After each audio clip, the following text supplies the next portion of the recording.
오늘 우리가 읽은 시편 127편은 성전에 올라가는 노래라는 제목이 붙어 있습니다. 시편 120편에서 134편까지 동일한 제목이 붙어 있는데 그 중에 8번째 시이고 또 그 가운데서는 유일하게 솔로몬 왕이 지은 시입니다. 이 시는 많은 분들에게 참 알려진 구절들이 많이 있는데 사람들이 특별히 좋아하는 구절이 있습니다. 한 구절 한 구절이 다 귀한 말씀이지만은 그 본문 2절 말씀을 보시게 되면 그러므로 여호와께서 그의 사랑하시는 자에게는 잠을 주시는도다 라고 말하고 있습니다.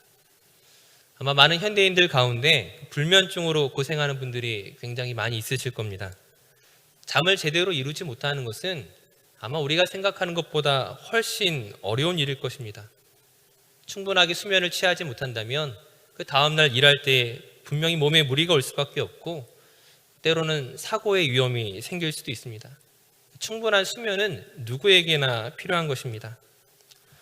그런데 할 일이 너무나 많고 너무나 바빠서 잠을 이루지 못했다면 그것이 일시적인 것이라 하지만 감내해야 되는 일일 것입니다. 예를 들면 시험을 앞둔 수험생이라든지 급한 업무를 처리하는 경우에는 커피를 몇 잔씩 마셔서라도 당연히 잠을 자면 안 되겠죠. 잠을 줄여야 되겠죠. 하지만 진짜 문제는 잠을 자야 하는데 잠이 오지 않는 것입니다. 밤새도록 몸을 뒤척이다가 뜬 눈으로 새벽을 맞이한다면 아마 거기에 대한 스트레스는 이루 말할 수 없을 것입니다. 침대에 오랜 시간 누워 있었지만 몸은 더욱 피곤하고 신경은 더욱 날카롭고 아마 옆에서 툭 하고 건드리기만 해도 아마 폭발할지도 모를 것입니다. 그렇다면 왜 잠을 이루지 못할까요? 아마 잠을 이루지 못하는 데는 수만 가지 이유가 있을 것이고 아마 거기에 따른 각각의 해결 방법이 있을 것입니다. 제가 이 문제에 대한 전문가가 아니기 때문에 그것을 다루고자 하는 것이 아니라 우리가 먼저 생각할 수 있는 것은 우리가 보통 일반적으로 잠을 이루지 못하게 될 때가 언제입니까? 우리에게 어떤 문제거리가 있을 때입니다. 우리에게 어떤 고민이 있을 때, 어떤 어려운 일이 닥쳤을 때에 막상 그것을 생각하다 보면 잠을 이루기가 쉽지 않은 것입니다. 그 문제를 어떻게 해결해야 되는가 고민하다가 해결 방법을 아무리 생각해도 떠오르지 않고 또 다른 방법을 생각하고 또 다른 방법을 생각하다가 어느덧 새벽을 맞이하는 것입니다. 이런 상태에서 밤늦게 잠든 것 같으면서도 결코 개운하지 못하는 감정을 경험하게 되는 것이죠. 오늘 본문 말씀은 이 시편 127편에도 이런 고민들이 그 앞에 담겨져 있는 것입니다. 1절과 2절 말씀에 보시게 되면 집을 세우는 자의 수고가 헛되고 파수꾼의 깨어있음이 헛되고 일찍 일어나고 늦게 누웠던 그 하루의 수고로움이 헛되도다라고 말하고 있습니다. 각 사람에게 어떤 맡겨진 임무가 있습니다. 일상이 있습니다. 대부분의 사람들이 그러한 일들에 대해서 수고하고 애를 쓰고 노력하지만 내가 수고한 것만큼의 결과를 얻지 못할 수도 있습니다. 아니, 수고한 만큼의 결과는 고사하고 오히려 문제가 꼬이고 관계가 꼬이고 어려움이 생기고 그 모든 노력이 헛되도다라고 표현할 만큼 오히려 우리에게 근심으로 다가오는 문제가 얼마나 많이 있습니까? 얼마나 많은 어려움들이 우리 삶 가운데 찾아오고 있습니까? 그런 상황 속에서는 참 잠들기가 어려운 것입니다. 즉 중요한 것은 잠을 자느냐 못 자느냐의 문제가 아니죠. 잠을 자느냐 못 자느냐가 아니라 우리를 잠 못 자게 만들었던, 우리를 근심하게 만들었던 과연 그 위기 앞에서 과연 우리는 어떤 해결책을 가지고 있느냐는 것입니다. 즉 때로는 수면제를 먹고 잠을 들었다 할지라도 그 다음날 또다시 시작되는 그 우리의 일상에서 여전히 문제가 남아있고 여전히 그 어려움과 위기가 변하지 않았다면 여전히 우리의 삶은 또 우리의 마음은 여전히 힘든 상태 그대로일 것입니다. 믿음을 가지고 있는 우리의 반응은 무엇입니까? 그 문제 앞에서 그 위기 앞에서 결국 우리가 마지막에 찾아가는 것이 바로 우리 구주 하나님이십니다. 내 수고와 내 노력으로 도저히 해결할 수 없는 그 문제 앞에서 우리는 하나님을 붙잡게 되는 것이죠. 하지만 이러한 과정이 당연한 것이면서도 오히려 우리를 여전히 실패 가운데 머무르게 할 때가 있음을 기억해야 됩니다. 즉 위기와 문제 앞에서 우리가 하나님을 찾아가는 것이 당연한 것임에도 불구하고 막상 그것이 우리가 기대하는 결과로 나타나지 않을 수도 있는 것입니다. 분명히 하나님께서는 저와 여러분의 그 모든 문제를 해결하실 수 있는 능력을 가지신 분입니다. 세상의 그 어떤 사람의 도움보다, 그 어떤 누구의 도움보다 완전한 해결자가 되시는 분이 바로 우리 하나님입니다. 하지만 문제는 그 하나님을 단지 나의 문제의 해결자만으로 생각할 때입니다. 분명히 우리의 문제의 해결자가 되실 수 있는 분이지만 막상 우리가 하나님을 언제 찾느냐? 위기 가운데서만 찾고, 문제 가운데서만 찾고, 어려운 일이 닥쳤을 때만 나의 해결자 되시는 하나님만을 찾고자 할 때에 막상 그것이 우리의 가치관에 충돌을 일으킬 수 있는 것입니다. 즉 내 수고와 노력으로 더 이상 문제가 해결할 수 없어서 하나님께 부르짖고 부르짖었는데, 기도하고 기도하였는데 우리의 모든 문제가 해결됩니까? 하나님을 찾아가면 100% 그 문제 해결을 보장받습니까? 그렇지 않잖아요. 오히려 더 많은 경우에 있어서 우리의 문제가 해결되지 않을 때가 훨씬 더 많습니다. 정말 아무런 방법이 없는 가운데 그 해결되었을 때 우리는 그것을 기적이라 생각하고 하나님의 도움이라 생각하고 하나님께 감사하지만, 기적이란 무엇입니까?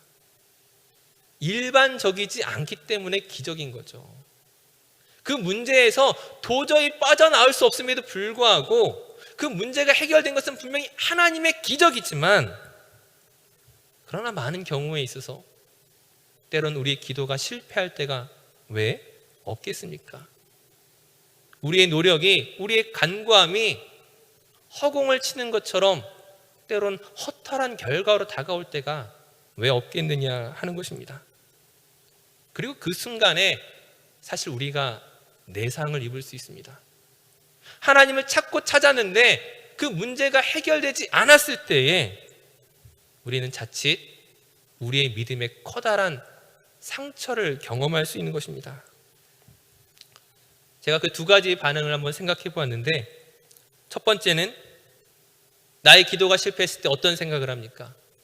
하나님이 나의 문제를 해결하실 수 없는 분이라고 생각하는 것입니다. 두 번째는 하나님 나를 사랑하지 않으시고 하나님 나를 돕지 않는 분이라고 생각하는 것입니다.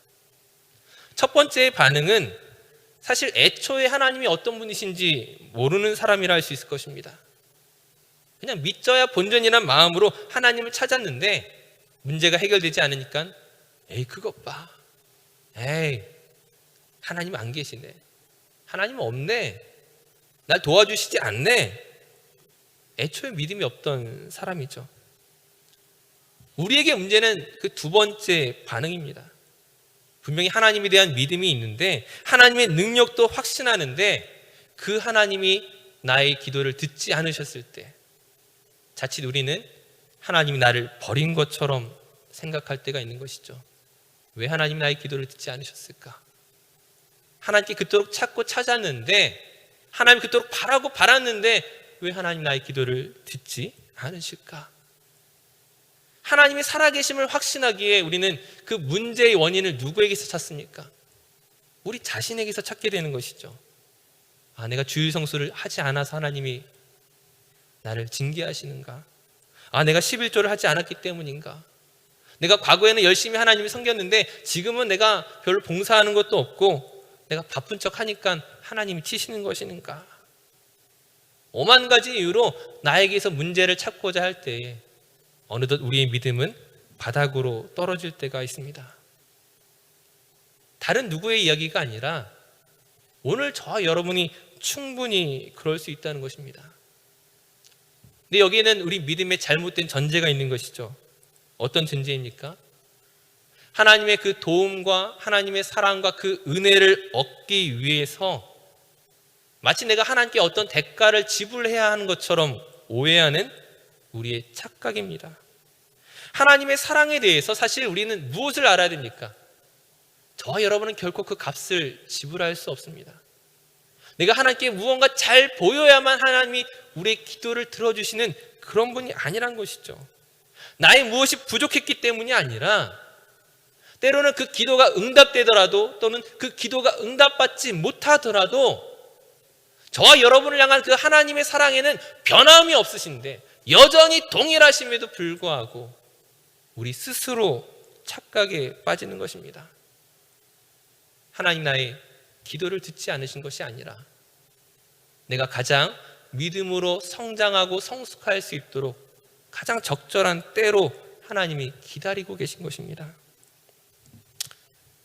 이런 우리의 오해와 실수를 바로잡기 위해서 우리가 무엇을 해야 되겠습니까? 우리가 하나님 앞에 나아가는 그 관계에 있어서 사실 그 근본 출발을 바꿔야 되는 것입니다. 앞서 말씀을 시작하면서 우리가 언제 하나님을 찾는다고 말했습니까? 내 힘으로 무언가 해볼 수 있는 거 다 해보고 나서 마지막에 하나님을 찾으려고 하니까 문제가 생기는 거예요. 하나님을 단지 그 해결자로서만 만나려고 하기 때문에 그런 착각에 빠지고 그런 오해에 빠지는 것입니다. 정말 우리에게 정말 문제는 무엇이었느냐? 마지막이 아니라 평소에 일반적으로 묵시로 늘 하나님을 만나는 것입니다. 평소에 하나님을 교제하지 못하다가 마지막에 가서 하나님을 찾으려고 한다면 어느덧 우리의 내면 속에 하나님에 대한 인식이 어떻게 됩니까? 하나님은 해결사, 해결자 이것밖에 안 되는 것입니다. 그리고 나의 문제가 해결되지 않을 때 하나님이 나를 사랑하지 않는다라고 마치 삐져버리는 그런 어린아이와 같은 믿음으로 반응하는 것이죠. 즉 문제의 근본 해결책은 그 순서를 뒤바꿔야 하는 것입니다. 마지막에 하나님을 찾지 마시고 그 일의 시작부터 하나님을 찾으시기 바랍니다. 정말 내가 절박한 순간에만 하나님을 찾는 것이 아니라 저와 여러분이 무엇을 하든지 하나님과 함께 하는 것입니다. 오늘 본문의 말씀으로 바꿔 이야기한다면 집을 세울 때 하나님을 찾는 것이고 파수꾼의 경계를 서는 그 출발에 하나님과 함께 하는 것이고 아침 일찍 일어나고 늦게 눕고 무엇을 먹든지 무엇을 마시든지 그때 하나님과 함께 하는 것입니다. 집이 무너진 다음에 하나님 찾지 마시고 적들이 나타난 다음에 하나님 찾지 마시고 오늘 내 삶에 어떤 문제가 다가와서 하나님을 찾는 것이 아니라 모든 일에 하나님과 함께 하셔야 되는 것입니다. 당연히 하나님과 함께하는 그 동안에 왜 우리에게 문제가 없겠습니까? 하나님과 함께하는 그 순간에 여전히 우리에게 문제가 닥칠 수 있습니다. 어려움이 찾아올 수 있어요. 위기가 올 수 있어요. 그러나 그 모든 것을 하나님과 함께 나누고 교제했던 사람은 지금 하나님이 나의 문제를 해결해 주시지 않는다고 하나님을 원망하지 않습니다. 단지 하나님과 함께 웃고 때로는 하나님과 함께 울고 함께 견디고 함께 살아가는 것입니다. 하나님 나의 해결자가 아니라 나와 함께 하시는 분임을 믿을 때 우리의 믿음은 흔들리지 않는 믿음이 되는 것입니다.